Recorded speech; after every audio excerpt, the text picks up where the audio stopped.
శ్రీమాత్రే నమః. శ్రీ గురుభ్యో నమః. శ్రీ మహాగణపతి దేవతాభ్యో నమః. ఈ దేవి శరన్నవరాత్రుల్లో 11వ రోజు 11వ అవతారమైన రాజరాజేశ్వరి అమ్మవారి అవతారం గురించి ఈ రోజు మనం తెలుసుకుందాం.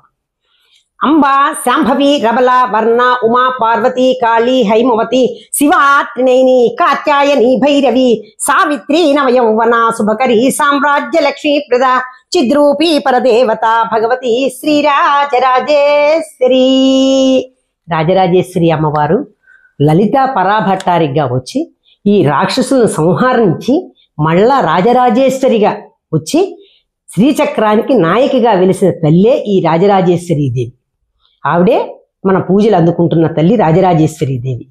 ఆవిడ ఆకారం ఎలా ఉంటుంది?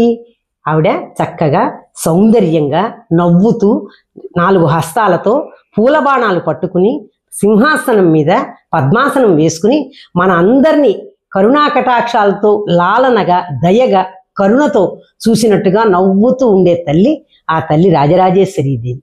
ఇప్పుడు 10 రోజుల నుంచి అంటే 10 రోజులు అంటే 9 రోజుల గురించి అంటాం కదా. ఈ సంవత్సరం తిథి హెచ్చుతో వచ్చింది కాత్యాయని అమ్మవారు. ఆ అమ్మవారిని కూడా మనం పూజ చేసుకోబట్టి మనకి 11 రోజులు వచ్చినాయి ఈ సంవత్సరం. అందుకని ఆ 11వ రోజు రాజరాజేశ్వరి అవతారం వచ్చింది కాబట్టి 10 రోజుల నుంచి అమ్మవారిని మన ఇంటికి పిలిపించుకుని యథాశక్తిగా షోడశోపచారాలతో అష్టోత్తరంతో కుంకుమ పూజలు అవి ఎలా చేసుకున్నామో ఈ అమ్మవారిని కూడా మన ఇంటికి ఆహ్వానం చేసుకుని షోడశోపచారాలతోనూ కుంకుమ పూజలు చేసుకుని మంగళహారతలు ఇచ్చుకుని నైవేద్యాలు పెట్టుకున్నాం. ఈవిడికి ఇష్టమైన పదార్థాలు పులిహార, కొబ్బరి గారెలు, అటుకుల పాయసము, పరవాన్నము, చక్కెర పొంగలి ఎవరు ఓపాన శక్తితో వారు చేసుకుని అమ్మవారికి నైవేద్యం పెట్టుకోవాలి. శ్రీచక్రాన్ని అన్నాం కదండి. ఈ తల్లికి రాజరాజేశ్వరికి శ్రీచక్ర పూజ అన్నా లలితా సహస్రనామం అన్నా చాలా ఇష్టం. అందుకే మన వాళ్ళు శ్రీచక్రం పూజ చేసేటప్పుడు చెరుకు రసంతో అభిషేకం చేస్తారు, చెరుకు ముక్కలతో నైవేద్యం పెడతారు. అంతటి విశేషమైన తల్లి ఈ రాజరాజేశ్వరి దేవి. అయితే ఈరోజు అక్షరాభ్యాసాలు కూడా చేసుకుంటారు. విజయదశమి విజయం సాధించింది కాబట్టి ఆ తల్లిని విజయలక్ష్మి అని కూడా అంటారు. విజయదశమి ప్రత్యేకత ఏమిటంటే మూలా నక్షత్రం సరస్వతీదేవి అవతరించిన రోజు. ఆ రోజు అక్షరాభ్యాసాలు చేసుకుంటాము. ఆ రోజు వీలు కాని వాళ్ళు ఈ రోజు పిల్లలకి అక్షరాభ్యాసం చేసుకోవటము, వాహన పూజ చేసుకోవటము, కొత్తగా వాహనాలు అవి కొనుక్కోవటము, కొత్తగా షాపింగులు చేసుకోవటము, ఆయుధ పూజలు చేసుకోవటము, ఇలాంటివన్నీ మంచి మంచి పనులన్నీ చేసుకుంటే మనకి విజయం కలుస్తుంది అని చెప్పి మనకి విశ్వాసంతో ఇవన్నీ చేసుకుంటాం. అమ్మవారిని పూజ చేసుకుని ఇప్పుడు 10 రోజుల నుంచే ఆహ్వానించాం కదా. అమ్మవారిని ఆహ్వానించిన తర్వాత పూజ చేసుకున్న తర్వాత అమ్మా ఈ 10 రోజుల నుంచి నీ సేవలో మేము తన్మయులైపోయాము, నీ కృపా కటాక్షాలు మా ఎందరు ఉండాలి తల్లి అని మన వాళ్ళు అడిగితే మీరు శ్రద్ధగా పూజ చేయండి, నా కరుణా కటాక్షం ఎప్పుడూ మీ మీద ఉంటుంది నా తల్లి అనేసరికి నీ కరుణా కటాక్షం మా మీద ఉన్నట్టు మాకు ఏమిటమ్మా అని అడిగితే ఈరోజు విశేషం ఏమిటంటే పాలపిట్ట రూపంలో మీకు కనపడతాను నేను, అదే నేను మీకు దర్శనం ఇచ్చినట్టుగా నా విశ్వాసంగా నమ్మండి మీరు అని చెప్పింది ఆ తల్లి. అందుకని పాలపిట్ట రూపంలో వచ్చినా కూడా అమ్మవారే అన్న భావంతో మనలో ఉండి ఆ తల్లిని షోడశోపచారాలతో పూజ చేసుకుని చక్కగా మంగళహారతలు అది పాడుకుంటాం. ఇప్పుడు ఆ మంగళహారత అనేది మనం పాడుకుందాం. అంబ పరమేశ్వరి అఖిలాండేశ్వరి ఆది పరాశక్తి పాలయమాం శ్రీ భువనేశ్వరి రాజరాజేశ్వరి శ్రీ భువనేశ్వరి రాజరాజేశ్వరి ఆనంద రూపిణి పాలయమాం పరమానంద రూపిణి పాలయమాం శ్రీ భువనేశ్వరి రాజరాజేశ్వరి ఆనంద రూపిణి పాలయమాం. ఓం జగజ్జనని మహాదేవరాణి ఓం జగజ్జనని మహాదేవరాణి త్రిలోక జనని పాలయమాం.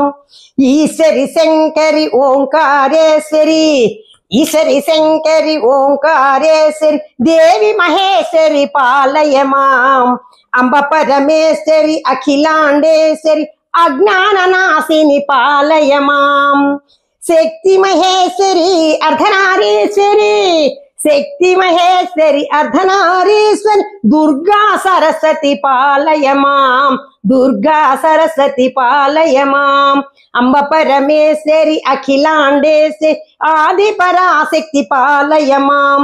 శ్రీ భువనేశ్వరి రాజరాజేశ్వరి శ్రీ భువనేశ్వరి రాజరాజేశ్వరి ఆనంద రూపిణి పాలయమా, పరమానంద రూపిణి పాలయమా. అలా పాట పాడుకుని అమ్మవారికి మంగళహారతులు అవి ఇచ్చి చక్కగా నైవేద్యం అది పెట్టుకుని షోడశం పూజ చేసుకున్నాం. అయితే ఏమిటి అంటే ఈ పూజ నైవేద్యాలు అన్నీ అయిపోయిన తర్వాత సాయంత్రం మనం సెమీ పూజ చేసుకుంటాం. సెమీ పూజ అంటే జమ్మి చెట్టుకు పూజ చేయటం. వాళ్ళ ఆఖరి రోజు కదండి ఈ 10 నవరాత్రులలోనూ. ఆ ఆఖరి రోజు దశమి నాడు విశేషంగా మనం సెమీ పూజ చేసుకోవటం అనేది మన సాంప్రదాయం. అంటే ఆ సెమీ పూజ అంటే ఏమిటి అంటే అర్జునుడు కౌరవుల మీద యుద్ధానికి వెళ్ళేటప్పుడు కొంతకాలం క్రితం ఆ అమ్ముల పొది తన బాణాలన్నీ కూడా ఆ జమ్మి చెట్టు మీద దాచుకున్నాడు. ఇవాల్టి రోజున వారి మీద యుద్ధానికి వెళ్ళేటప్పుడు ఆ అమ్ముల పొది తీసుకుని ఆ జమ్మి చెట్టు కూడా ఒక అమ్మవారి స్వరూపమే అనుకుని ధ్యానం చేసి నమస్కారం చేసుకుని విజయం సాధించాలమ్మా నీ దయవల్ల అని చెప్పి దండం పెట్టుకుని యుద్ధానికి వెళ్ళి ఆ కౌరవుల్ని ఓడించి వచ్చాడు. అందుకని ఆ జమ్మి పూజ చేసుకోవటం ఎందుకు, ఆయన విజయం సాధించాడు కాబట్టి మనం కూడా జమ్మి పూజ అమ్మవారి పూజ చేసుకున్నాం. జమ్మి పూజ చేసుకుంటే మనం కూడా ఏ పనిలో అయినా సరే విజయం సాధిస్తామని ఆ జమ్మి పూజ చేసుకుంటాం. మనం చిన్న పేపర్ మీద మన పేరు మన గోత్రం రాసుకుని ఆ జమ్మి చెట్టు దగ్గర పెట్టుకుని ఆ జమ్మి చెట్టు చుట్టూ ప్రదక్షిణం చేస్తూ చేస్తాం. ఆ ప్రదక్షిణం చేసినప్పుడు ఒక చిన్న శ్లోకం పాడుకుంటాం. శమీ శమైతే పాపం శమీ శత్రు వినాశనం అర్జునస్య ధనుర్ధారి రామస్య ప్రియదర్శనం అని ఆ శ్లోకాన్ని మూడు సార్లు ప్రదక్షిణం చేస్తూ 3 సార్లు శ్లోకం చదువుకుని ఆ అమ్మవారి కృపా కటాక్షాలు మా యందు ఉండాలి తల్లి, ఇన్నాళ్ళు మేము చేసిన పూజలో ఏదైనా లోపాలు ఉంటే క్షమించి మమ్మల్ని కాపాడి మా యందు నువ్వు ఉండి మమ్మల్ని ముందుకు నడిపించే శక్తివి నువ్వే తల్లి అని చెప్పి నమస్కారం చేసుకుని ఆ మంగళాహారతులు పాడుకుని ఇది చేసుకుందాం. సర్వమంగళ మాంగళ్యే శివే సర్వార్థ సాధకే శరణ్యే త్ర్యంబకే దేవి నారాయణి నమోస్తుతే. అందరికీ దసరా శుభాకాంక్షలతో చక్కగా పూజ చేసుకుని ఆయురారోగ్యాలతో సుఖ సంతోషాలతో ఉండమని అమ్మవారి కృపాకటాక్షాలు ఎప్పుడు మన మీద ఉండాలని సదా ఆ అమ్మవారిని ప్రార్థిస్తూ సర్వే జనా సుఖినో భవంతు సమస్త సన్మంగళాని భవంతు. శ్రీమాత్రే నమః.